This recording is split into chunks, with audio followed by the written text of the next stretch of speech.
আসসালামু আলাইকুম ওয়া রাহমাতুল্লাহি ওয়া বারাকাতুহু। আলহামদুলিল্লাহ, আজকে আমরা চুরছি মাছ মারা বছরের পয়লা। দেখতে পারা আমরা রাস্তার মাঝে আছি। আমার লগে আমার সালে ভাই আছেন ড্রাইভিং করা, তাইদ ভাই আছেন তাইন আগর সিটও বনো, আর আলহামদুলিল্লাহ আমি আছি বেকে বনো। দেখতে পারা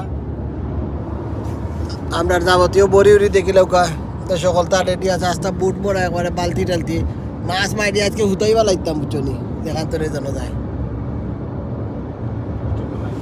আপনার সালে ভাই আছেন গাড়ি তাই কেতা কররা রেড বুল খাইয়া শরীর গরম করি আর বাদে বাদাম হইতো, বাদামও তো খানি আরম্ভ হয়েছে কেন বাদে পেঁয়াজি আমরা খাইলাম কিছু। তো আজকে আমরা ইনশাল্লাহ ব্রাইটন যাই আর গিয়া ইনশাল্লাহ মাছ মারা গিয়া যাবতীয় ডিফারেন্ট ভিডিওর মধ্যে দেখতে পারবো আপনারা আমরা কিতা করি না করি, কিলা মাছ মারি না মারি সকলটা দেখতে পারবা। জাযাকাল্লাহ, আসসালামু আলাইকুম।